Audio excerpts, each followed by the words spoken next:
पत्याउनुहुन्छ जम्मा यही एउटा बक्सामा चाहिँ आफ्नो ड्रिम डेस्टिनेसनको यो भन्दा राम्रो क्याम्पिङ सेटअप बन्छ भनेर ल हेरौँ है त सुरु गरौँ। पहिला बाइकमा लोड गरौँ। अब गाडीको लागि त भन्नै परेन, डिक्कीको साइडमा एउटा राख्दा पनि पुगिहाल्यो। त्यसपछि हेर्नुहोस् आफ्नो ड्रिम डेस्टिनेसनमा गयो अनि पुगिसकेपछि आफ्नो सेटअपलाई अनलोड गर्यो अनि मजाले अनबक्सिङ गर्यो। अब रियल रिभ्यू गरेर हेरौँ है त के आउँदो रहेछ यसमा भनेर। यो चाहिँ किचन सेट भयो।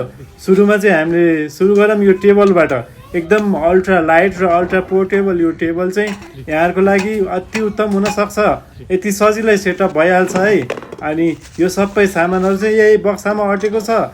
ल हेर्नुहोस् यति धेरै सामानहरू, त्यो पनि पुरै अर्गनाइज तरिकाले फुल सेटअप क्याम्पिङको तयार हुँदैछ है। अब सुरुमा हामी सेटअप गरौँ यो टेन्टलाई।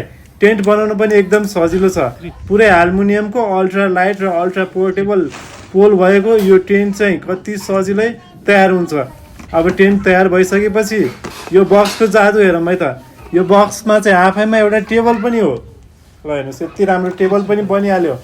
अरू बेलामा स्टोरेज पनि गर्न मिल्यो। अब फुल भाँडाकुँडाको सेट पनि त्यो है। अनि त्यसपछि लाइट भयो, यो इसेन्सियल लाइट भयो। बेड पनि तयार हुँदैछ। अनि यो डेकोरेसन फेरि लाइट पनि तयार हुँदैछ है टेन्ट डेकोरेसन गर्नलाई। अनि हाम्रो स्टोभ पनि बलिसक्यो। अब आगो बलेपछि त केही पाक्नै पर्यो। सुरुमा चिया पकाऊँ, खाजा पकाऊँ। अब हाम्रो ड्रिम डेस्टिनेसनमा त पुगिसकियो। सबैजना खाजा खाएर रमाइलो गर्दैछन्। अब हेर्नुहोस् यहाँलाई के कस्तो लागिरहेछ। अब पत्याउनु परेन त हामीले लिएर आएको अल्ट्रा पोर्टेबल क्याम्पिङ सेट यहाँलाई कस्तो लागिरहेछ। अब थप डिटेल्सहरू बुझ्नलाई चाहिँ campsnepal.com वेबसाइट भिजिट गर्नु होला। नभए त्यो राइट साइडको निलो झोलाको स्टोरी पोस्ट हेर्नु होला है साथीहरू। तयार हुनुहुन्छ? ल सुन्नुहोस् त।